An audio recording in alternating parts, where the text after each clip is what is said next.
जय गुरुदेव, सभी को प्रणाम। ओम श्री परमात्मा ने नमः। हरि ओम। तो हमने कल जो है तीसरा लेसन जो हमने पढ़ा था, और इसके अंदर जो हमने मेन जो था कि यहाँ पे है हम लोग, सॉरी, हम लोग है तृतीय प्रपाठक पर आज है। ठीक है, कल हमने दूसरा परिपाठक पढ़ लिया था। तो दूसरे के अंदर हमने ये जो लगाम, पांच इंद्रियों को लगाम जानना, पांच कर्मेंद्रियों को घोड़े, शरीर रथ, मन को सारथी, स्वभाव को चाबुक कहा। और इस चाबुक से ही प्रेरणा प्राप्त करके ये शरीर जो है चक्र की भांति घूमता है। और ये आत्मा ही इस शरीर को सचेतन बनाए हुए है और इसे प्रेरित करता रहता है। ये सब बातों को हमने देख लिया था। चलिए आगे चलते हैं आज। तो आज एक और प्रश्न आता है। मैं ऋषि फिर प्रश्न करते हैं, कहते हैं, हे भगवान, आत्मा की महिमा का वर्णन यदि इस प्रकार है जो आपने अभी बताया है कि आत्मा कैसा है, शुद्ध है, स्थिर है, ये पीछे आपने बताया था, यदि इसका वर्णन इस प्रकार है तो पुण्य वह आत्मा जो श्रेष्ठ और निकृष्ट कर्मों के बंधन में, कि दो तरह के बंधन हैं, एक सिद्ध और एक असिद्ध, दो प्रकार के कर्म जो हैं, इनके बंधनों में बंधा हुआ और अच्छी बुरी योनियों में घूमता हुआ क्या कोई अन्य आत्मा है?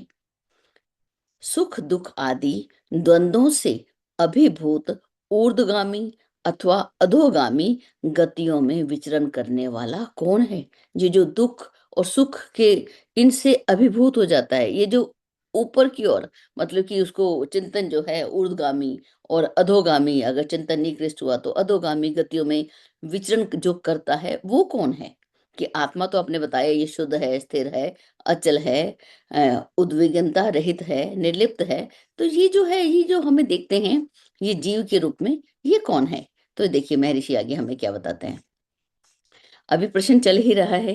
हे श्रेष्ठ महर्षि, जो शुभ अशुभ कर्मों के कारण अधोगामी हुआ है वह तो दूसरा भूत आत्मा जीवात्मा के नाम से जाना जाता है, तथा वह कर्म अनुसार अच्छी बुरी योनियों में गमन करता है, ऊंची नीची गतियों को प्राप्त करता है, साथ ही सुख दुख आदि द्वंद्वों से प्रभावित होता है। तो ये उत्तर ही है। ठीक है, एक ऋषि दूसरे ऋषि को बता रहे हैं कि ये जो शुभ अशुभ कर्मों के कारण, जो चिंतन के कारण अधोगामी हुआ, जिसका जीवन जो है अधोगामी हो गया, और वह तो दूसरा भूतात्मा जीवात्मा के नाम से जाना जाता है। और जीवात्मा अपने कर्मों के अनुसार अच्छी बुरी योनियों में गमन करता है, ऊंची नीची गतियों को पाता है, सुख दुख से प्रभावित होता है। पंचभूतों और तन मात्राओं को भूत कहा जाता है। पंचभूत हम बोलते हैं, तो ये पंचभूत और पांच तन मात्राएं, इनको भूत कहा गया। इनका जो समुच्चय है, इनका जो एकत्व है, इसको ही शरीर कहा गया। शरीर में पंचभूत है, पंच तन मात्राएं हैं, इसे इकट्ठे हो गए तो इनको हमने शरीर बोल दिया। इस कारण से इस शरीर को भूत आत्मा कहा जाता है। शरीर में निवास करने वाली ये आत्मा कैसी है? यह तो कमल के पत्तों में रहने वाली बूंदों की भांति है। ये जो शरीर में जो आत्मा निवास करती है वो कैसी है? जैसे कमल के पत्ते के ऊपर बूंद रहती है। किंतु वह अपने प्राकृतिक गुणों से प्रभावित पराजित होकर मूढ़ बन गया है। इस कारण वह अपने अंदर उपस्थित प्रेरक परमात्म तत्व को नहीं देख सकता, कि वो ऐसा मूड बन गया कि वो अपने अंदर जो वो विद्यमान जो परमात्म तत्व है उसको देख नहीं पाता। ये जो है, ये जो आत्मा है जो जीव रूप में है, वो कैसा हो जाता है?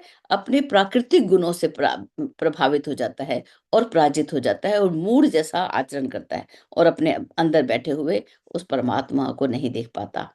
इस तरह वह सद्गुणों से तृप्त होता हुआ पाप युक्त, अस्थिर, चंचल, लोलुप, विषयों से आसक्त, व्यग्र एवं अभिमानी होकर अहंकार युक्त हो जाता है। अपने सद्गुणों से तृप्त होता हुआ वो है कैसा?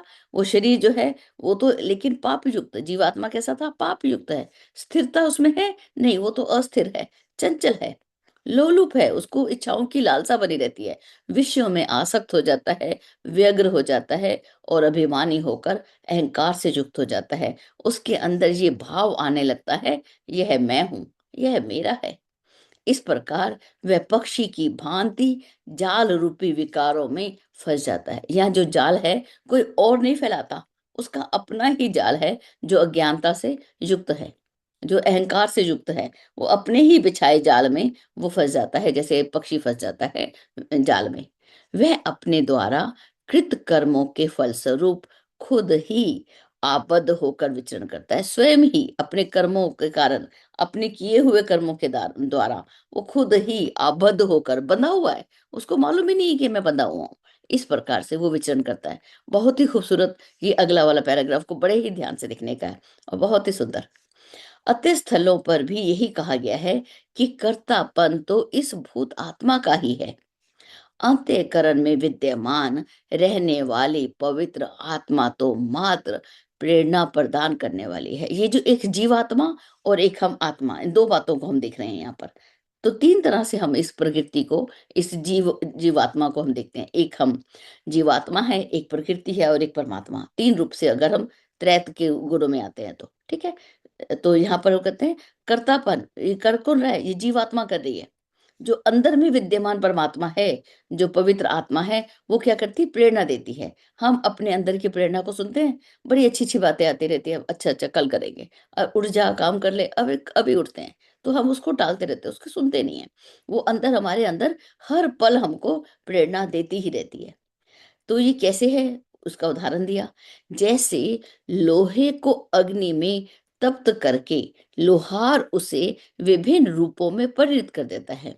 एक लोहार जो है लोहे को गर्म करता है और उसको अलग अलग रूप दे देता है। इसी प्रकार ये भूत आत्मा शुद्ध आत्मा के द्वारा तप्त, ये जो जीवात्मा है इसको कौन तप्त करता है, शुद्ध आत्मा इसको तप्त करती है। और सद्गुणों के सतत प्रहार करने पर वह अनेक रूपों में परिणत हो जाता है। ये आत्मा अंदर से प्रहार करती रहती है, और वो सद्गुणों का जो प्रहार बार बार होता है, तो वो अन्य अनेक रूपों में परिणत हो जाता है। ठीक है। अर्थात वह गुणों से युक्त हो 84 लाख योनियों में भ्रमण करता रहता है। यही अनेकत्व का स्वरूप है। यही अनेकता जो है वो हमें देखते हैं, वो अपने गुणों से युक्त होकर, अपने सद्गुणों से, अपने दुर्गुणों से युक्त होकर 84 लाख योनियों में भ्रमण करता रहता है। ठीक है। अलग अलग अलग योनियों में अलग अलग करता है। यही अनेकता का, ये हमें अनेकत्व का स्वरूप हमें दिखाई देता है। एक और बहुत सुंदर लाइन आती है यहाँ पर। जिस प्रकार चाक को संचालित करने वाला कुम्हार चाक से अलग रहता है। अब वो जो कुम्हार है वो चाक को चलाए रखता है, उसके ऊपर मिट्टी रखता है, मिट्टी से अनेक प्रकार के बर्तन बना लेता है। इसी प्रकार आत्मा जो है सत रज और तम, इन तीनों गुणों से पृथक है। जैसे कुम्हार अलग है चाक से, ऐसे ही आत्मा भी इन तीनों गुणों से अलग है। तीसरी लाइन एक और बताई इसके अंदर, कहते हैं जिस प्रकार लोखंड को पीटने से उसमें स्थित अग्नि नहीं पीटी जाती। जब एक लोहार अग्नि को पीटता है, या एक कुम्हार मिट्टी को पीट पीट के उसको ठीक करता है, तो क्या उसके अंदर की जो अग्नि है उसको नहीं पीटता। वो लोहा बहुत गर्म है, तो उस समय पिट कौन रहा है, उस समय वो लोहा पिट रहा है। उसके अंदर की कोई नहीं कहता कि कुम्हार लोहार जो है वो अग्नि को पीट रहा है, कोई भी ऐसा नहीं बोलता। किसको पीट रहा है, लोहे को पीट रहा है। कहते हैं जैसे लोखंड को पीटने से उसमें स्थित अग्नि नहीं पीटी जाती, वैसे ही शुद्ध आत्मा विकार रहित होता है, परंतु उस शुद्ध आत्मा को भूत आत्मा के संसर्ग का दोष लग जाता है। तो ये जो है, ये आत्मा इस प्रकार से निर्लिप्त है जैसे कि लोहे से अग्नि। बिल्कुल वो सेहत, वो नहीं पिटी, उसको उसकी पिटाई नहीं हो रही। हम बोलते हैं कि ये बार बार जन्म लेता है तो शरीर को कष्ट आता है, आत्मा निर्लिप्त है, उसको कष्ट नहीं आता। और इसको, लेकिन उसके साथ रहने से उसको दोष रहता है। बोलते हैं हम, ये कितना दुष्ट आत्मा व्यक्ति है, हम कितनी अच्छी आत्मा वाला व्यक्ति है, उसके साथ का उसको दोष और गुण दोनों ही लग रहे हैं यहाँ पर। यहाँ पर एक नोट दिया गया, इसको भी हम देखते हैं। कहते लाल गर्म लोहा अग्नि जैसा दिखने लगता है, उसी स्थिति में उसे हथौड़े से पीटकर इच्छित आकार दिया जा सकता है। इसी प्रकार आत्म तत्व के संसर्ग से पंचभूत जब चेतना युक्त दिखाई देते हैं, तभी उन्हें गुणों के प्रहार या दबाव से इच्छित आकार दिया जाता है। जब ये चेतना युक्त हो जाते हैं, तब उनके अंदर गुणों का प्रभाव क्या होता है। अब हम अपने सामान्य जीवन के अंदर हम इसको देखें। अब एक बालक जो है, वो अच्छा काम करता है, तो माता-पिता शाबाशी देते हैं। जब वो कोई गलत काम करता है, तो माता-पिता उसकी पिटाई करते हैं। अब अगर लोहा ठंडे लोहे पर लोहार अगर उस पर प्रहार करेगा, तो क्या उस पर अच्छा आकार आएगा? नहीं, लोहार क्या करता है, उसको अग्नि से उसको गरम करता है। गरम करने के बाद उस पर प्रहार करता है। ठंडी लोहे के ऊपर कोई प्रहार नहीं करता। कुम्हार मिट्टी को गीला करता है, भिगोता है उसको, भिगोने के बाद ही उसको स्वरूप देता है। इसी प्रकार से हमें भी अपने परिवार में, अपने आस-पास अपने बच्चों के साथ उनको पहले कहानियों के माध्यम से, उपनिषदों के ज्ञान के माध्यम से उनके अंदर की जो जीवाग्नि है, अंदर के अंदर की जो आत्माग्नि है, उसको हम प्रज्वलित करें। फिर हम उसको गुणों का उपदेश डालें उनके अंदर। सिंपल ही अगर हम उपदेश देते रहेंगे, तो वो उपदेश जो है वो फलित नहीं होगा। तो ये जो सामान्य हम संसार के अंदर का भी संकेत हमने लिया, लेकिन हमने यहाँ पर बहुत ही सुंदर कि वो आत्मा और ये जीवात्मा, इनके दोनों के रूप 3 रूपों में हमने देखे, 3 उदाहरण के रूप में, ठीक है? तो एक वो जो लोहार है, वो उसके साथ एक नहीं होता, उसके साथ अलग होता है, ठीक है? एक उस रूप में, दूसरा वो आत्मा, जैसे लोखंड को पीटने से अग्नि नहीं पीटी जाती, दूसरा। और तीसरा था कि वो अंदर से प्रेरणा देता रहता है। 3 रूपों में एक ही पैराग्राफ के अंदर हमें दिखा। बहुत ही महत्वपूर्ण ये है। आगे चलते हैं। इसके अतिरिक्त एक अन्य स्थल पर यह भी संकेत मिलता है कि स्त्री पुरुष के संयोग से जिस शरीर का प्रादुर्भाव होता है, वो चेतना शून्य है और नरक जैसा प्रतीत होता है। अब हम जो ये शरीर की जो बनावट है, उसके अंदर क्या-क्या सामान डाला, उसका जो स्त्री पुरुष के संयोग से जो बना है, वो शरीर है कैसा? वो तो चेतना शून्य है, उसमें तो अगर आत्मा नहीं हो, तो उसमें चेतना कहाँ से आई? और हमें मालूम कैसा पड़ता है जैसे नरक हो। कैसे? कहते हैं मूत्र द्वार से बहिर्गमन होने वाला ये शरीर हड्डियों के द्वारा गठित किया गया है। इसको अगर खोल दिया जाए, इसके अंदर देखा जाए, तो इसके अंदर क्या है? हड्डियाँ ही हड्डियाँ दिखाई देंगी। मांस से जो घृणित लगता है, उसको अगर खोल दिया जाए, ऊपर के कवर को हटा दिया जाए, तो अंदर से कैसा दिखेगा? गंदा सा मांस, अनुलिप्त दिखेगा और चमड़े के द्वारा आबद्ध किया गया है, जैसे हमने उस पर कवर चढ़ा दिया गया हो, ऐसा। और ये अंदर से कैसा है? मल, मूत्र, पित्त, कफ, मज्जा, मज्जा किसको बोलते हैं? बोन मैरो होती है जो, मेद, वसा आदि से युक्त है। इसके अतिरिक्त अन्य कई प्रकार के मलों से भी परिपूर्ण है। ये शरीर ऐसा लगता है कि सभी विकार युक्त पदार्थों का कोषागार ही है। सारे विकार युक्त पदार्थ हैं। किसी को भी हम देखें, मल को, मूत्र को, हम कोई भी अपने मल को संभाल के नहीं रखने वाला। सब उसको भगाना चाहते हैं, निकालना चाहते हैं, दूर छोड़ के आना चाहते हैं। कफ, कफ को कौन पसंद करता है? ये सारी चीज़ें जो हैं, ये शरीर में भरी पड़ी हैं। ऐसा लगता है सभी विकारों का एक भंडार जो है, वो शरीर ही है। एक अन्य स्थान पर ये भी कहा गया कि मोह, अब ये तो शरीर के वो था, स्थूल रूप में दिख रहा है। अब सूक्ष्म रूप में भी इसके अंदर क्या-क्या दिखता है? इसके अंदर मोह, भय, डरा रहता है, विषाद, निद्रा, तंद्रा, वृद्ध अवस्था, शोक, दुःख, भूख, प्यास, कार्पण्य अर्थात दीनता, क्रोध, नास्तिकता, अज्ञान, मात्सर्य, विकार, मूढ़ता, निर्लज्जता, उद्धता, विषमता, कृतघ्नता आदि तमोगुण के विकारों से ये शरीर कैसा है? परिपूर्ण है।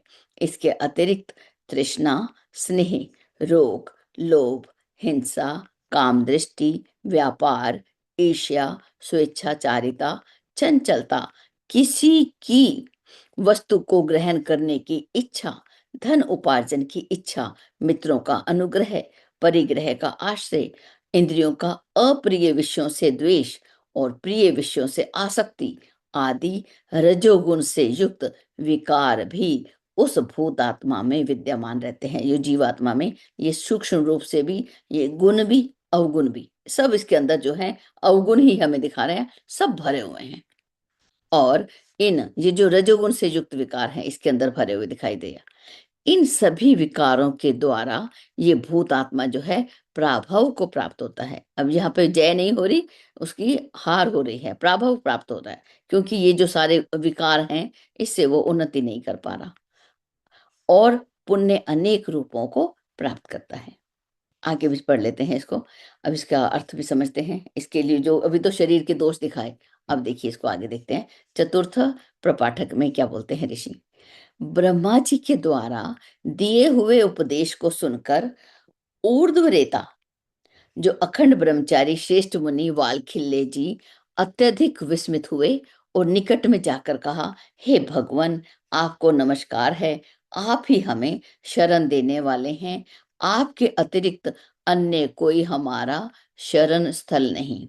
अतः आप हमें यह समझाएं कि इस भूत आत्मा का अतिथि कौन है, जिसके लिए ये सर्वस्व त्याग कर आत्मा में ही सायुज्य को पा लेता है। कि वो भगवान को वापस प्रणाम करते हैं, उनके पास जाकर बोलते हैं, हे भगवान, आपको प्रणाम है, आप हमें शरण देने वाले हैं, आपके अलावा हमें कौन शरण देगा। लेकिन आप हमें ये बताएं, इस भूत आत्मा का, ये जीवात्मा की बात चल रही है, इसका अतिथि कौन है, कौन इसमें अंदर आके रहता है, और जिसके लिए वह सब कुछ छोड़कर आत्मा में ही सायुज्य को पा लेता है, कि वो कौन है। अब ब्रह्मा जी यहाँ पे उत्तर दे रहे हैं। जी, ब्रह्मा जी ने उत्तर दिया, हे श्रेष्ठ मुनि, एक अन्य स्थान में कहा गया है, जैसे बड़ी बड़ी नदियों में तरंगे उठती रहती हैं, वैसे ही भूत आत्मा में पूर्व काल में किए हुए कर्म पाए जाते हैं। जैसे नदियों में तरंगे उठती हैं, ऐसे ही हमारे अंदर भी जो जीवात्मा है उसके अंदर भी पहले के किए हुए कर्म जो हैं उसके अंदर हैं, वो उनकी लहरें उठती रहती हैं। उन किए हुए कर्मों का फल इसे भोगना ही पड़ता है। पुण्य आगे बताते हैं, जिस तरह समुद्र का किनारा लहरों के अंत होने के लिए आवश्यक है, इसी प्रकार भूत आत्मा के लिए मृत्यु भी आवश्यक है। जैसे समुद्र का लहरें कहाँ पे आके अंत होती हैं, समुद्र के किनारे पर ही, ऐसे ही ये जीवात्मा भी कहाँ शांत होती है, मृत्यु के द्वार पे आके। वह शुभ और अशुभ कर्मों के परिणाम स्वरूप बंधनों में पशुओं की तरह आबद्ध हुआ परतंत्र सा बन गया है। ऐसा प्रतीत होता है कि वह भूतात्मा यम के राज्य में ही निवास करता है। क्यों? क्योंकि वो शुभ और अशुभ कर्मों के परिणाम स्वरूप बंधनों में, जैसे एक पशु जो है, बंधा हुआ पशु परतंत्र सा बन गया। अब एक सर्कस के हम शेर को देखें, वो कैसा दिखता है, वो आबद्ध हुआ दिखाई देता है। ऐसे ही ये जो जीवात्मा ऐसे ही दिखाई देता है, जैसे कि ये यम के राज्य में ही निवास करता है, हमेशा ही डरा हुआ सा बना रहता है। विषय वासना की सुख रूपी मदिरा का पान करके मतवाला हो जाता है। पाप रूपी भूत के द्वारा आवेशित हुआ वह यत्र तत्र भटकता रहता है। इस प्रकार वह विपत्ति में विषधर सर्पदंश की भांति दुख भोगता है। विषय वासनाओं की इच्छा के अनुरूप घने अंधकार में रहता हुआ वह अंधा ही हो जाता है। ये विषय वासनाएं उसको इस प्रकार से भटकाती हैं, जैसे कि एक अंधा व्यक्ति भटकता है, गिरता पड़ता चलता है। जादूगर के जादू की भांति यह वह माया से परिपूर्ण है। स्वप्नवत वह मिथ्या ही परिलक्षित होता है। केले के वृक्ष के अंत्य भाग की भांति वह सार रहित है। जैसे केले के वृक्ष को अगर काटें, उसके अंदर का सार पाना चाहें तो वो कुछ भी नहीं मिलता, सार रहित है। और वो कैसा है, जैसे एक नट है, नट कुछ होते हैं जो तमाशा दिखाने वाला व्यक्ति है, उसकी भांति वह प्रतिक्षण नवीन से नवीनतम वेशों को धारण करता रहता है, अलग अलग रूपों को धारण करता रहता है, और चित्रों से सुसज्जित दीवार की तरह उसका बाह्य आवरण ही सुंदर रहता है। इसके पश्चात ये भी कहा गया कि जितनी भी तन्मात्राएं हैं, शब्द स्पर्श आदि जितने भी विषय हैं, ये सब सार रहित हैं। उन सार रहित विषयों में आसक्त हुआ भूतात्मा स्वयं को ही यथार्थ स्मरण नहीं रख पाता। वो अपने आप को समझ ही नहीं पाता कि मैं कौन हूं और मेरे अंदर कौन है, उसको नहीं जान पाता। लेकिन इसमें मुक्ति का उपाय भी ब्रह्मा जी यहाँ पे हमें बता रहे हैं। देखिए, इस भूत आत्मा की मुक्ति का उपाय ब्रह्मा जी इस प्रकार बताते हैं। कहते हैं, ज्ञान की प्राप्ति जिस धर्म से हो, ऐसे श्रेष्ठ धर्म का आचरण करना चाहिए। ज्ञान की प्राप्ति सबसे पहला हमें है ज्ञान की प्राप्ति, हमें जिस धर्म से भी हो, ऐसे अच्छे धर्म का हमें पालन करना चाहिए और अपने आश्रम धर्म का सदा पालन करना चाहिए कि हम कौन से आश्रम में हैं, ब्रह्मचर्य, गृहस्थ, अपने जो है, जो हमारी आयु के हिसाब से, जो हमें जिस धर्म में है, आश्रम में है, उसका हम पालन करें। ऐसा नहीं है कि गृहस्थ में आए तो गृहस्थ अच्छा नहीं है, ब्रह्मचर्य में आए तो ब्रह्मचर्य का पालन नहीं करें, वानप्रस्थ में आए तो वानप्रस्थ का आचरण नहीं करें। नहीं, वो बोलते हैं कि हम जिस भी आश्रम में हैं उसका हमें पालन करना है, आश्रम धर्म का पालन करना चाहिए। आगे बोलते हैं, अन्य धर्म तो गुल्म अर्थात तृण की शाखा की भांति असत्य है, बिल्कुल तिनके की तरह। उस क्या है, अन्य धर्म तो असत्य हैं। अतः वह भूत आत्मा अपने धर्म के द्वारा ही प्रगति को प्राप्त करता है। अपना धर्म, धर्म किसको बोला गया था प्रज्ञा उपनिषद में? कर्तव्य परायणता ही धर्म है। मेरी जो ड्यूटीज हैं उसको ही धर्म बताया था। इतना सुंदर सरल शब्दों में प्रज्ञा उपनिषद में हम सब पढ़ चुके हैं। अगर और भी पढ़ना चाहते हैं धर्म के बारे में तो दूसरा मंडल जो है वो इसके अंदर हमें पूर्ण मिलता है, वहां हमें सब कुछ मिल जाएगा। कहते हैं, अन्य तरह के धर्मों से तो उसे अवनति की ओर ही जाना पड़ता है। अपने कर्तव्यों का पालन नहीं किया, अपने धर्म का, पत्नी का धर्म क्या है, माता का धर्म क्या है, पुत्री का धर्म क्या है, पिता का धर्म क्या है, यदि हम उसको पालन नहीं करते, उसको छोड़कर हम दूसरे धर्मों की ओर भागते हैं तो हमें कहाँ जाना पड़ेगा? अवनति की ओर ही। हमारी उन्नति नहीं होगी, अवनति होगी। वेद में वर्णित सब धर्म का परित्याग करने वाला आश्रमी नहीं कहा जा सकता। जो व्यक्ति आश्रम धर्म का निर्वाह करता है वही तपस्वी है। यह भी कहा गया है, जो तपस्वी नहीं है उसका ध्यान आत्मा में नहीं एकाग्र होता। अब जिसने, मान लो कोई व्यक्ति अपने परिवार को छोड़कर वन में जाके तपस्या करने लगे, उसका ध्यान जो है वो कहाँ जाएगा? बार बार दुर्गा सप्तशती में वो कहानी वहीं से प्रारंभ होती है ना, कि उनका ध्यान जो है परिवार में जाता है। क्यों क्यों जाता है? आत्मा में एकाग्र क्यों नहीं होता? क्योंकि हमने अपने कर्तव्य का पालन नहीं किया, अपने धर्म का पालन नहीं किया। तो ये जो है मन जो है वो आत्मा में एकाग्र नहीं होता। अपने वानप्रस्थ में हमें समाज के लिए काम करना है, गृहस्थ में हमें परिवार के लिए काम करना है, ब्रह्मचर्य में अपने लिए काम करना है, संन्यास में सभी के लिए काम करना है। तो अपने अपने आश्रम का हम पूरा पूरा जहां पर भी हैं हम, उसका हम पूरा ईमानदारी से हम उसको पालन करें। इस कारण से उसकी कर्म शुद्धि नहीं हो पाती, क्योंकि उसने अपने आश्रम धर्म का पालन नहीं किया। तप के माध्यम से ज्ञान की उपलब्धि होती है। तप से ही, तपस्या करने से ही। तप किसको बताया था? दुष्प्रवृत्तियों का उन्मूलन। ये हमें आचार्य जी ने प्रज्ञा उपनिषद में बताया था, अपनी दुष्प्रवृत्तियों को हटा देना। जब हम इसको हटाते जाएंगे तो हमें क्या मिलेगा? ज्ञान मिलेगा, ज्ञान की उपलब्धि होगी। और ज्ञान की प्राप्ति होने पर मन अपने वश में, जब ज्ञान हो जाए कि मैं शरीर नहीं, मैं तो आत्मा हूँ, मैं सामान्य ये इस धरती पर किसके लिए आया हूँ, जब ये हमारी जागृति आ जाए, ज्ञान से हम आत्म तत्व को जान जाए, आत्मबोधत्व आ जाए, तब क्या होगा? मन अपने आप वश में होने लगेगा। मन जब वशीभूत हो तब आत्म तत्व की प्राप्ति होती है और आत्मा की उपलब्धि से इस संसार सागर से मुक्ति मिल जाती है। यही एक सबसे सरल उपाय बताया। अब देखिए, यहाँ पे आचार्य जी ने और क्या हमें इसके नोट में दिया, इसको भी पढ़ लेते हैं।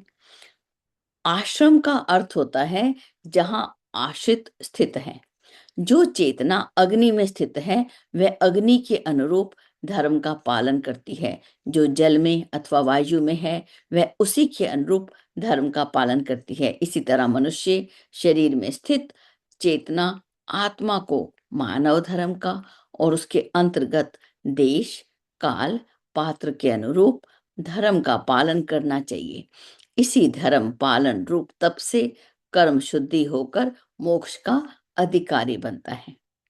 यहाँ पर कुछ श्लोक दिए गए, उसके द्वारा मुनि वाल्खिल्य जी को वो समझाने का प्रयास करते हैं। कौन? ब्रह्मा जी। ब्रह्मा जी और वाल्खिल्य ऋषि का यहाँ पर संवाद चल रहा है।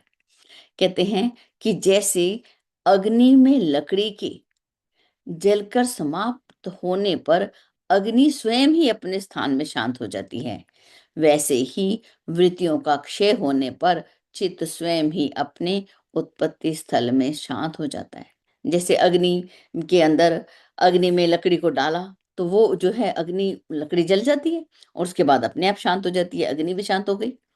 ऐसे ही जब हमारी वृत्तियों का क्षय हो जाए तो चित्त कैसे हो जाता है, वो भी अपने आप ही उसकी अपनी उत्पत्ति स्थल में जहाँ पर वो उत्पन्न हुआ वहीं पर वो शांत हो जाता है। और भी श्लोक बताया, अपने उद्गम स्थल में शांत मन जब सत्य की ओर गमन करता है, तब कर्म के वशीभूत इंद्रियों के प्रति आसक्ति आदि भोग विषय उसे असत्य प्रतीत होते हैं। जब अपने इसको भी ध्यान से देखें, अपने उद्गम स्थल में शांत मन, ये जो उत्पत्ति स्थल में शांत हो जाता है, ये हमने पढ़ा था ना, अपने उत्पत्ति का जो स्थान है उसमें जो हमारा मन शांत होकर जब सत्य की ओर चल पड़ता है, तब क्या होता है, तब कर्म के वशीभूत इंद्रियों के प्रति आसक्ति आदि भोग विषय उसे असत्य प्रतीत होते हैं कि ये तो सब असत्य है। हमें जीवन जीने के लिए हमें क्या चाहिए, अब पेट तो भरना ही है, शरीर को हमने पालन तो करना ही है, शरीर अपनी लज्जा को भी ढकना है, वस्त्र भी चाहिए, रहने के लिए घर भी चाहिए, ये सब जरूरी है। लेकिन इनके प्रति जो आसक्ति है, जितना भोगों का हुआ, वो कैसा प्रतीत होने लगता है, असत्य प्रतीत होने लगता है।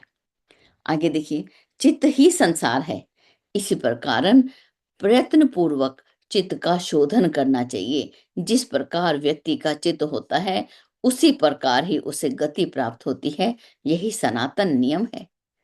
चित्त के शांत होने पर शुभ और अशुभ कर्म जो हैं वे निष्ठ हो जाते हैं। चित्त के द्वारा शांत हुआ व्यक्ति जब चिंतन के माध्यम से आत्मा में स्थित होता है, तब उसे अक्षय आनंद की अनुभूति होती है। अब जो है चित्त शांत हो गया, शांत होने के बाद उसके शुभ और अशुभ कर्म विनष्ट हो जाते हैं। अब उसके जो है वो इन पाप और पुण्य कर्मों से ऊपर उठ जाता है। जब ऐसा व्यक्ति जो शांत हो गया, जिसका चित्त शांत हो गया, जब वो चिंतन करता है, अपनी आत्मा में स्थित होता है, तब उसको कैसी अनुभूति होती है, अक्षय आनंद की अनुभूति होती है।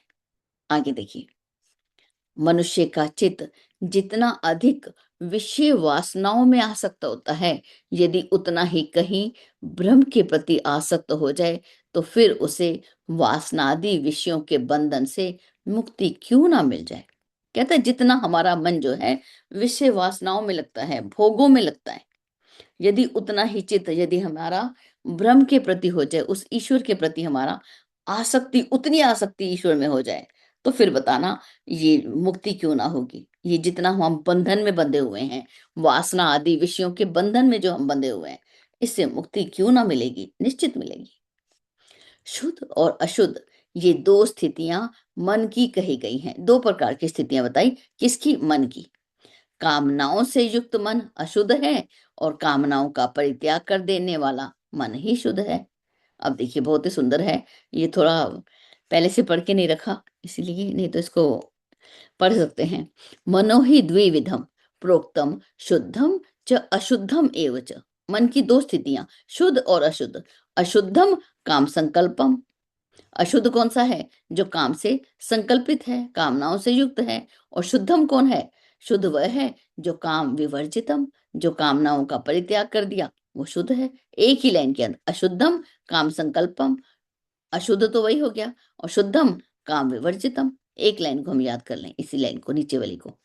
आगे देखें, लय और विक्षेप रहित मन पूर्ण रूपेण निश्चल हो जाता है, और जब मनोभावों का समापन हो जाता है, तभी वह परम पद रूप को प्राप्त होता है। ये जो मन जो है उसकी स्थिति बता रहे हैं। जब जो है लय हो गया, विक्षेप रहित हो गया मन, अब ये किस रूप से है, पूर्ण रूपेण स्थिर हो गया। और जब मनोभावों का, हमारी कामनाओं का स्थापन हो गया, समापन हो गया, अब कामनाएं जो हैं, अब कोई कामना नहीं बची। अवधूत में वो बोलता है कि मैंने जो पाना था मैंने पा लिया, जो मैंने भोगना था मैं भोग चुका, जो मैंने खाना था मैं खा चुका, अब मेरी कामनाएं जो हैं वो समाप्त हो गई। तो वो किस स्थिति में पाता है, वो अपने आप को परम पद रूप को वो पा जाता है। जब तक मन का क्षय ना हो तब तक ही उसका हृदय में निरोध करना चाहिए। जब तक मन जो है वो हमारे ऊपर प्रभावी हो जाए, तब तक उसको पकड़ के रखना है कि नहीं, भटकना नहीं है, उसको रोकना है।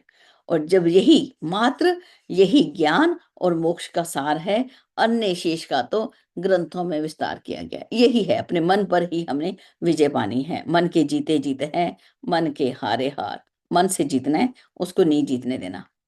ठीक है, एक और श्लोक बताया उन्होंने, अभी दो तीन श्लोक हैं, ये सभी उन्होंने जो है श्लोकों के माध्यम से उन्होंने बताया। चलिए पढ़ लेते हैं थोड़ा सा, इसको फिनिश कर लेते हैं आगे। समाधि के द्वारा जिसके मल का परिशोधन हो गया, जो आत्मा में विलीन हो गया है, ऐसा चित्त ही आनंद अनुभूति की प्राप्ति कर सकता है। जिसका समाधि के द्वारा जिसके अंदर के मल, दोष, विकार ये साफ हो गए हैं और जो आत्मा में ही विलीन हो गया है, ऐसा चित्त ही आनंद की अनुभूति को पा सकता है। तब उसका वर्णन वाणी के द्वारा करने में कोई समर्थ नहीं है। उसको तो मात्र अंतःकरण के द्वारा ही ग्रहण किया जा सकता है। उसको कोई वाणी के द्वारा हम उसकी कोई व्याख्या नहीं कर सकते। उसको केवल अंतःकरण के द्वारा ही हम उसे समझ सकते हैं। आगे देखिए, जैसे जल में जल, अग्नि में अग्नि, आकाश में आकाश का विलय हो जाने पर उसके सभी भिन्न भिन्न रूप परिलक्षित नहीं होते, वैसे ही चित्त का विलय हो जाने पर, चित्त कहाँ विलय हो रहा है? आत्मा में विलय हो जाने पर पुरुष मुक्ति को पा लेता है। अब जैसे अब अलग नहीं रहता, जल में जल मिलाया तो एक हो गया, अग्नि में अग्नि गई तो एक, आकाश में आकाश, जैसे एक बड़ा घड़ा है, एक घड़े को हमने तोड़ा और वो बाहर का आकाश, एक घटा आकाश और एक एक छोटा आकाश, अंदर छोटे मटके को हमने, छोटे बर्तन को खाली किया, तोड़ दिया तो वो एक हो गया। तो वहां पे कोई दो नहीं दिखते, भिन्न भिन्न रूप में वहां परिलक्षित नहीं होते। जल में जल मिलाया तो एक है, अग्नि में अग्नि मिलाई तो एक है, रेत में रेत मिलाई तो एक है। तो ऐसे ही जब चित्त जो है आत्मा में एक हो जाता है तो पुरुष कैसे उभरता है? वो भी मुक्ति को पा लेता है। ये बहुत सुंदर सूत्र है, इसको भी हम याद कर सकते हैं। मन ही मनुष्यों के बंधन और मोक्ष का कारण है। मन एव मनुष्याणाम कारणम बंध मोक्षयो। अब कहते हैं विषयों में आसक्त हुआ मन ही बंधन का कारण है और विषयों से रहित मन ही मुक्ति का कारण है। एक लाइन का, बंधनाय विषयासक्तम मुक्तया निर्विषय समृतम इति, कि एक ही इतनी सी लाइन, विषयों में आसक्त हुआ है तो मन बंधन में है, विषयों से अनासक्त है तो मुक्ति है। इतनी सी लाइन है बस। हम विषयों में आसक्त हैं तो हम सोचें अभी हम बंधन में हैं, जब हम फ्री हो गए, ठीक है, तो हमें अब ये हमें बांध नहीं सकते। शब्द, स्पर्श, रूप, रस, गंध हमें बांध नहीं सकते। संसार का कोई विषय आ जाए हमें बांध नहीं सकता। तब हम कैसा है, व्यक्ति कैसा है, वो मुक्ति मुक्ति को प्राप्त कर दिया। अब यहाँ पर, अब देखिए, इसी प्रकार से यहाँ पर एक कौत्सायनी ऋषि की भी प्रशंसा उक्ति है। वो क्या बोलते हैं?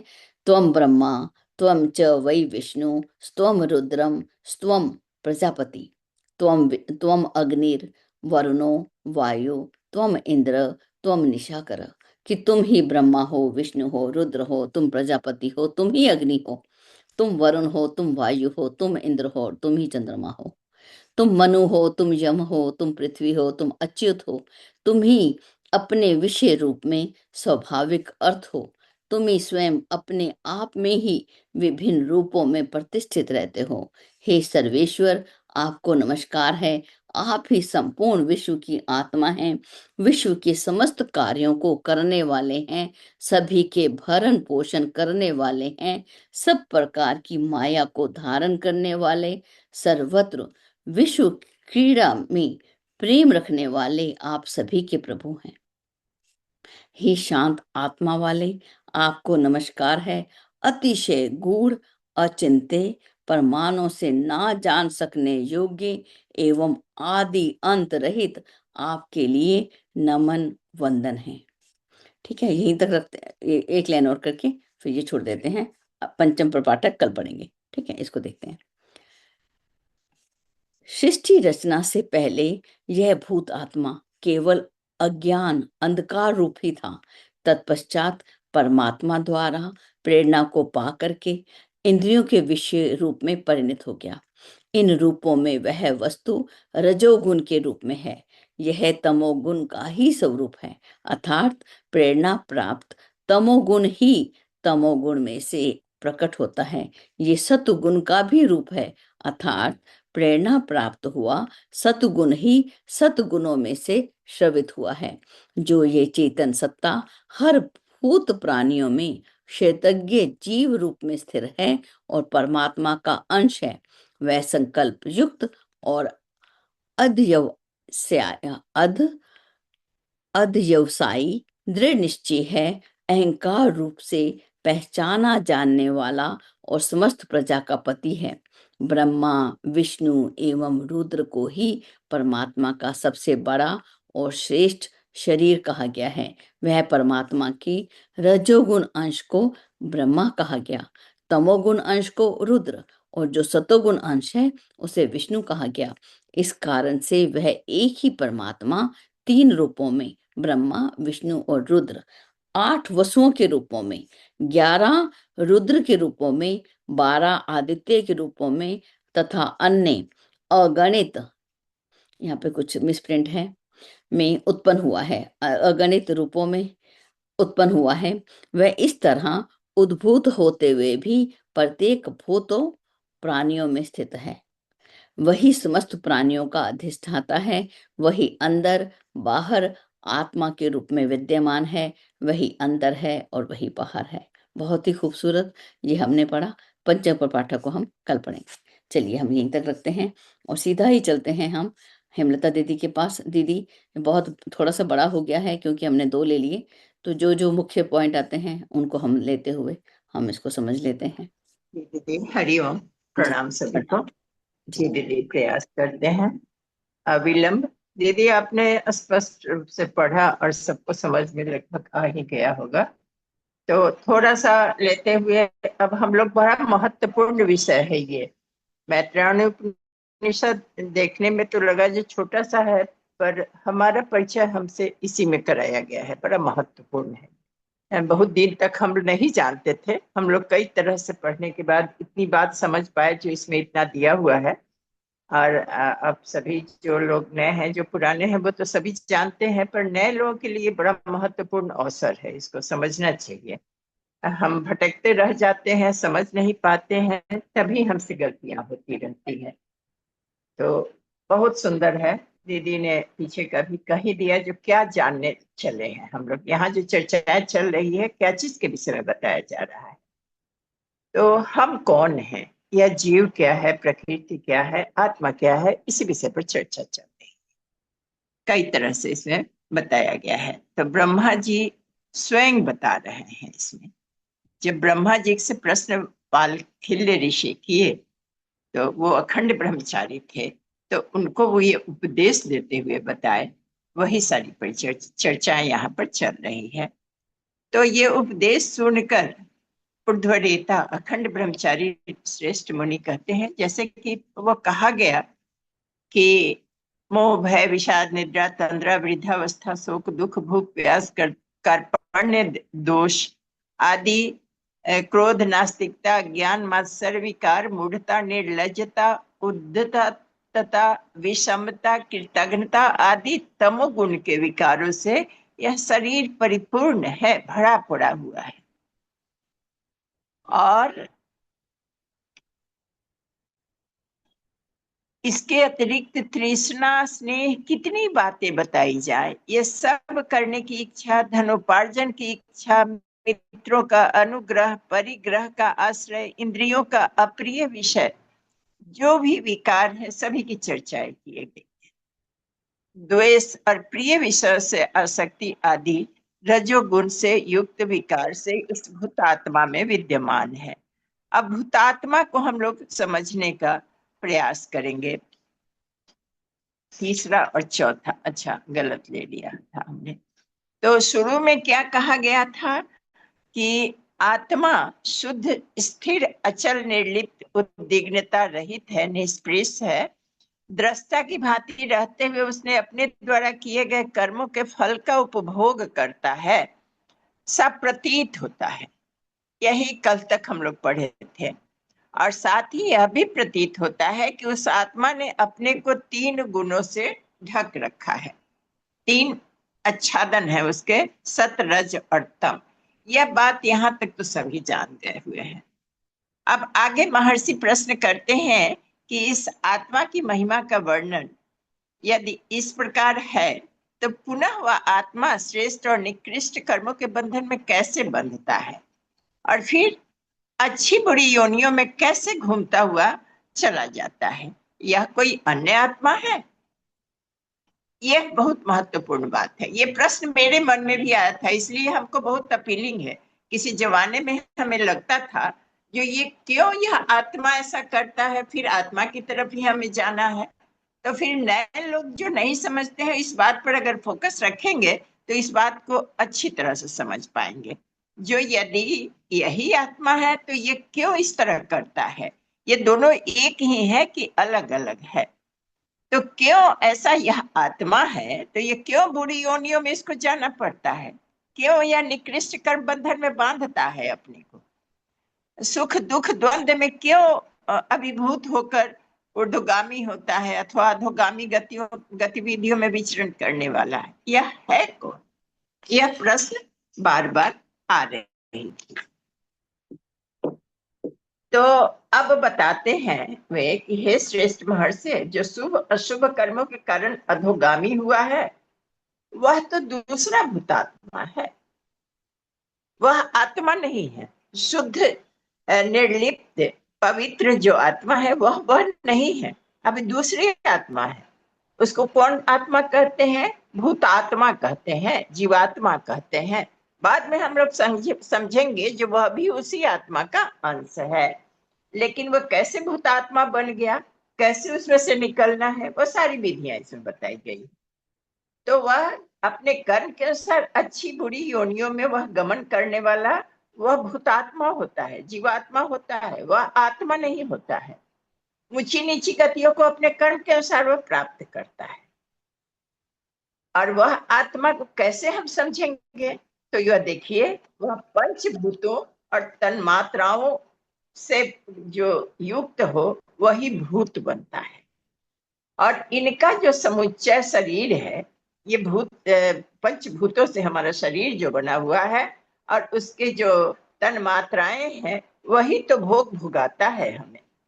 इस कारण इस शरीर को भूतात्मा कहते हैं। पंचभूत में ही वह लिप्त हो जाता है जीवात्मा, तो इसीलिए उसको भूतात्मा भी कहते हैं।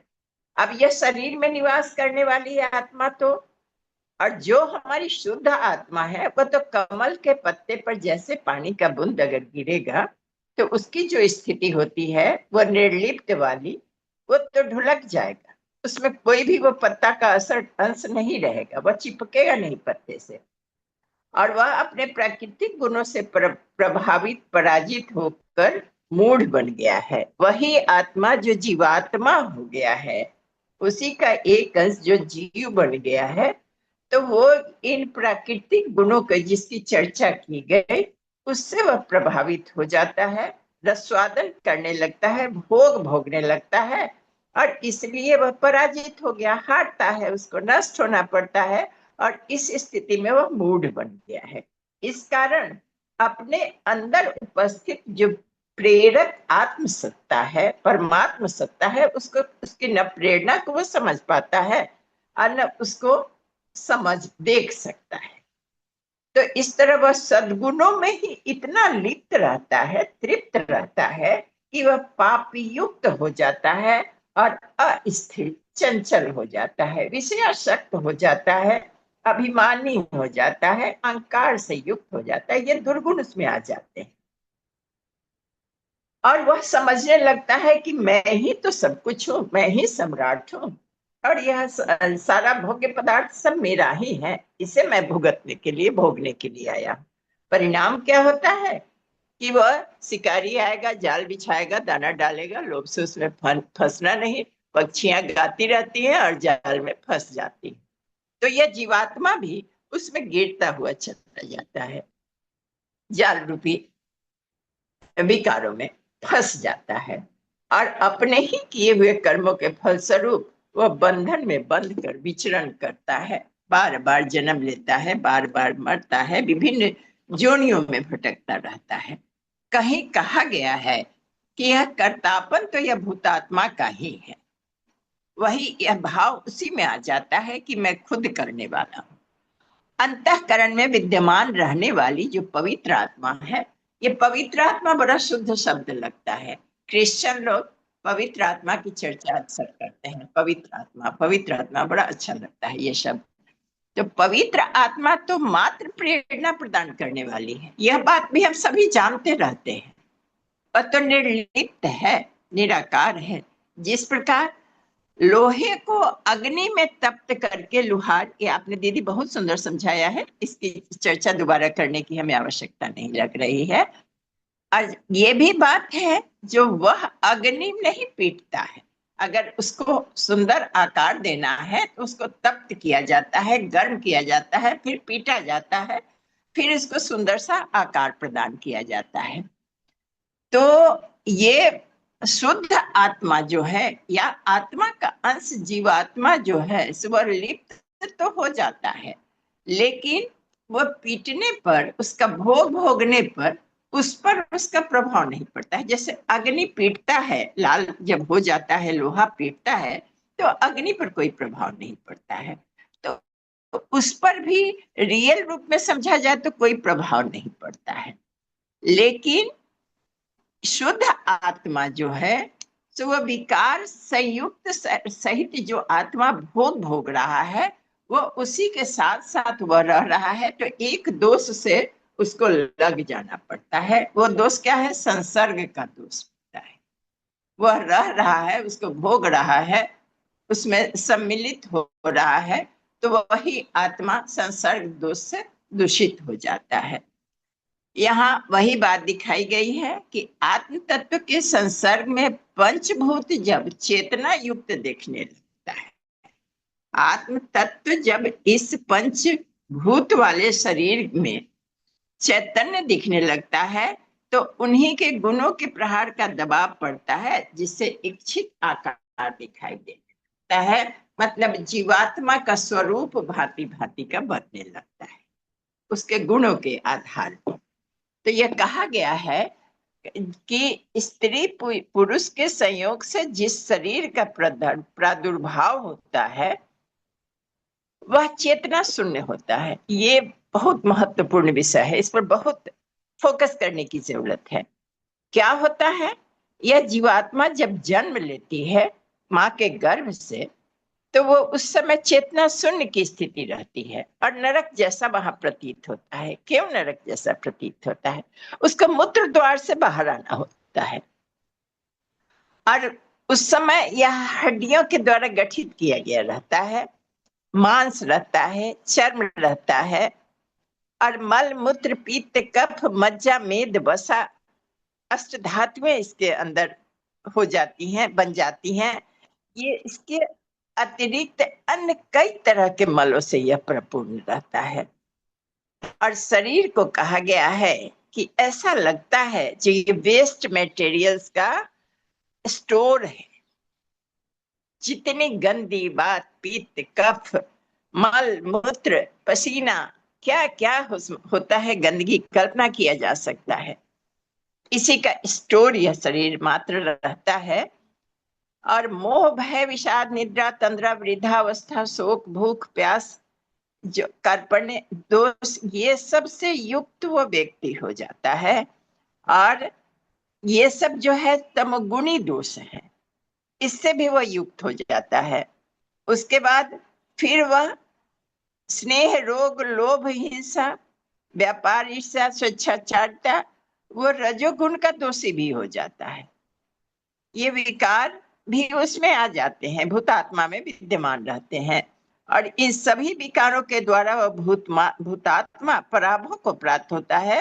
पराभव मतलब नष्ट होता है और पुनः अनेक रूप को प्राप्त करता है। फिर से उसको बार बार जन्म लेना पड़ता है। ये रजोगुणी गुणी तमोगुणी भोग भोगते भोगते भोगते वो विकार में लिप्त रहता है और उसे बार बार फिर स्वरूप बदल कर आना पड़ता है। चतुर्थ प्रपाठक क्या बताता है कि ब्रह्मा जी के द्वारा जब यह उपदेश अखंड ब्रह्मचारी वालखिल्य जी को मिला, तो वह अत्यधिक विस्मित हो गए और वे कहते हैं भगवान के निकट जाकर कि हे भगवान, आपको नमस्कार है, हम आपके शरण में हैं। अब आपके अतिरिक्त कोई हमारा शरण स्थली नहीं है। अब आप हमें समझाएं कि यह भूतात्मा का अतिथि कौन है, इसके लिए वह, जिसके लिए वह सर्वस्व त्याग कर आत्मा में ही संयुज्य प्राप्त कर। अब इसको कहने का अर्थ है, ब्रह्मा जी उत्तर देते हैं कि हे मुने, एक स्थान पे कहा गया कि बड़ी बड़ी नदियों में तरंगे उठती हैं, समुद्र का तरंगे आप सभी ने देखा हुआ है। वैसे ही भूतात्मा में जो पूर्व काल में कर्म किया हुआ है वो सब वो भोगने के लिए आया है, तो उसमें उसकी तरंगे, उसकी बुलबुलाए बुलबुले उठती रहती है और वही फल वो भोगता रहता है। लेकिन एक किनारा तो समुद्र को जैसे मिला हुआ है जहां उसको शांत होना है, तो वही एक किराना किनारा उस भूतात्मा को भी होना चाहिए। तो उसका वह किनारा क्या है, उसका वो अतिथि स्थली क्या है, तो वह मृत्यु है उसका, उसको मरना पड़ता है। वह भोग भोगते भोगते तो फिर संसार से जाना ही पड़ता है, ताकि फिर आए और फिर उसका कर्म फल भोग भोगे। उसी तरह से ये मृत्यु आवश्यक है उसको, ऐसा समझ में आता है। और वह शुभ अशुभ कर्मों के परिणाम स्वरूप बंधनों में पशुओं की तरफ बंध गया रहता है, परतंत्र हो गया रहता है। इसी कारण उसकी मृत्यु हो जाती है और फिर आना पड़ता है। पशुओं को जैसे बांध कर रखा जाता है, तो वह भूत आत्मा लगता है जो यम के राज में ही निवास करता होता है। अब धर्मराज और यमराज, मृत्यु होती है तो कहते हैं जो जो अच्छे कर्म किए रहते हैं उनको ले जाने के लिए धर्मराज आते हैं, और जो बुरे कर्म किए रहते हैं नरक में ले जाना रहता है तो यमराज आते हैं। तो वो जीवात्मा का किया हुआ कर्म देख कर ऐसा लगता है, ब्रह्मा जी बता रहे हैं, याज्ञवल्क्य वो कौन वल्क्य ऋषि जो थे, ब्रह्मचारी शुद्ध जो थे, उनको बता रहे हैं कि ऐसा लगता है जो यम के राज में ही उनका निवास स्थान बन गया हुआ है। ये उन्हीं के अतिथि बनकर रह गया हुआ है यह जीवात्मा। उनके अतिथि कौन है, तो यह स्पष्ट पता चलता है। अब इस तरह वह भूतात्मा तो उस यम के निवास में, राज में ही निवास करने वाला हुआ सब बन जाता है, हमेशा डरा हुआ रहता है। और दूसरा क्या बात रहता है, जो विषय वासना के मदिरा पान में वह ऐसा मतवाला रहता है कि वह यत्र तत्र भटकता रहता है। वह यह भी नहीं समझ पाता है जो मेरे लिए क्या करने योग्य है। समाज में नजर उठाकर देखिएगा तो दिखता है इस तरह का स्वरूप। गलत काम करने वाले लोग दिखते रहते हैं। और इस प्रकार वह जो है जीवात्मा जो है, जो विस्तर सर्प के जो काटने के बाद जो दुख होता है किसी को, वही विषय वासनाओं की इच्छा के अनुरूप घने अंधकार में वह अंधा हो जाता है जीवात्मा। वही विषधर सर्प के द्वारा काटे हुए जैसा मतवाला होकर अंधकार में जीता रहता है। और जादूगर की जादू के भांति वह माया से परिपूर्ण रहता है, उसी को सत्य समझता है। जो वह गलतियां करते जाता है, रजोगुण तमोगुण में जो फंसते फंसते वासना में लिप्त होकर वह उसी को स्वर्ग समझते रहता है और अंधकारे में जीता रहता है। स्वप्नवत वह माया जो है सो मिथ्या, ये जो शुद्ध है वह मिथ्या परिलक्षित होता है और माया ही उसे सत्य दिखता है। कैसे? केला के थंब का अगर छिलका उठाते जाएंगे निकालते जाएंगे, अंततः उसमें से कुछ नहीं निकलता है। देखा होगा आप लोगों ने। दूसरा और एक उदाहरण दिया गया जो उस तरह से वह निस्सार युक्त रहता है और उसी में डूबा हुआ रहता है। एक दूसरा उदाहरण दिखाया गया जो वही एक नट की तरह तमाशा दिखाने वाला हो जाता है। प्रति क्षण नया नया स्वरूप में वो सामने आता है। उस तरह का विकार युक्त जीवात्मा नया नया रूप धारण करता है और दिखाते रहता है। तो ये चित्रों में सुसज्जित दीवार पर उसका बाह्य आवरण सुंदर दिखता तो है, लेकिन अंदर से वह बिल्कुल खोखला होता है। तो इसलिए कहा गया जो यह खोखलापन आता कहाँ से है, तो उस विषय विकार वासना से। शब्द स्पर्श आदि विषय जो है वह सार रहित होता है, केले के थंब की भांति। उसका कोई औचित्य नहीं। इन भूतों के वो स्पर्श शब्द जो उसके ये है, ये सब सार रहित है, उनका कोई औचित्य नहीं है। और उसी के आनंद को जीवात्मा डूब कर उसी को सब कुछ समझ गए, तन्मात्राओं को। अब भूतात्मा की मुक्ति का उपाय बताया गया है, इसको भी हम लोग ध्यान देंगे, बहुत सुंदर, बहुत कम शब्द में। अब ज्ञान की प्राप्ति का इसका सही मार्ग बताया गया है। ज्ञान ही को तो बाद में सज्ञान को ही तो ब्रह्म कह दिया गया, पीछे हम लोगों ने जाना है, पढ़ा है। यहाँ इसी बात को समझेंगे। ज्ञान की प्राप्ति जिस धर्म से हो, ऐसे श्रेष्ठ धर्म का आचरण करना है। तो ज्ञान ही महत्वपूर्ण विषय है। चाहे जिस धर्म का आचरण करके हमें श्रेष्ठ ज्ञान की प्राप्ति हो, उसको हमें प्राप्त करना है। इससे मुक्ति के, जीवात्मा की मुक्ति का उपाय है। यहाँ आश्रम धर्म का सदा पालन करना चाहिए, अपने आश्रम धर्म का। तो इसको हम ज्यादा नहीं ले जाएंगे, दीदी ने बहुत सुंदर इसका व्याख्या दिया है। अपना आश्रम और धर्म क्या है, जिस देश धर्म में जन्म लिया, बलिदान उसी पे हो जाए। एक प्रार्थना शांति कुंज का बहुत सुंदर है, सुबह सुबह वो प्रार्थना चलता है। वह शक्ति हमें दो दया निधे, कर्तव्य मार्ग पर डट जावे, पर सेवा पर उपकार में हम निज जीवन सफल बना जावे। उस प्रार्थना का अंतिम लाइन यही है, जिस देश धर्म में जन्म लिया, बलिदान उसी पे हो जाए। धर्म का हम लोग गलत अर्थ में क्या है? अग्नि का धर्म क्या है? जलाना। जल का धर्म क्या है? सरसता पैदा कर, सफाई कर। वायु का धर्म क्या है? बहा कर ले जाना। और जीव का, मनुष्य का धर्म क्या है? मनुष्यता को प्राप्त करना। इस धर्म का हमें पालन करना है। दीदी ने भी कर्तव्य परायणता धर्म को बताया है। यही पता चलता है कि अगर मनुष्य हम हैं तो मनुष्य का क्या धर्म है। इस धर्म के आधार पर ही हमें उस ज्ञान का सहारा लेना होगा, इससे मुक्ति के लिए।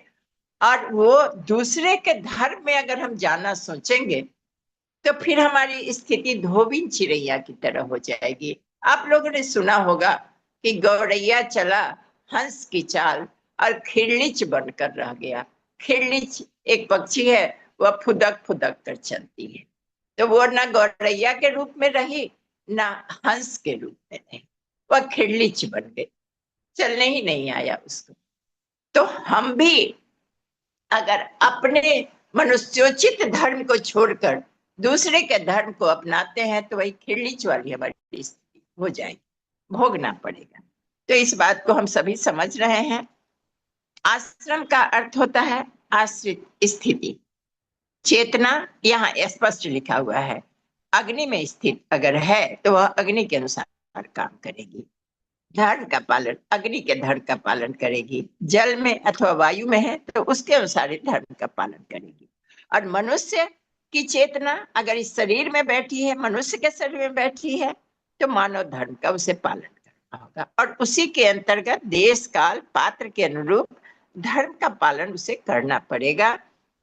इसी धर्म पालन रूप तप से कर्म शुद्धि द्वारा मोक्ष का अधिकार बनता है। अब देखिए, यहाँ एक और बहुत महत्वपूर्ण बात की चर्चा करनी जरूरत है। मनुष्यता की परिभाषा बड़ी विशाल है, उतना आसानी से समझने योग्य नहीं है। देश काल और पात्र के अनुरूप अर्जुन को धर्म का ज्ञान कृष्ण कुरुक्षेत्र में दे रहे हैं। क्या कहा गया है? उस समय धर्म के अनुसार उसका वही कर्तव्य था। तो हमारा भी ये मनुष्य शरीर में ये चेतना हमारी जीवात्मा आई है, तो काल और पात्र के अनुसार, समय के अनुसार हमारा क्या धर्म है, उसका हमें अगर पालन करना है तो हमारे मोक्ष का मार्ग वह भी प्रशस्त करेगा। आगे आते हैं दीदी, आगे कर ले लेंगे, अब समय हो चुका है। जी समय हो गया है। जी दीदी। कल कल के लिए छोड़ दिया जाए। जी दीदी, बहुत महत्व, क्योंकि बहुत बहुत सुंदर है। महत्वपूर्ण है, इसको रोकते हैं। जी। जी दीदी। जी। अगर समय जी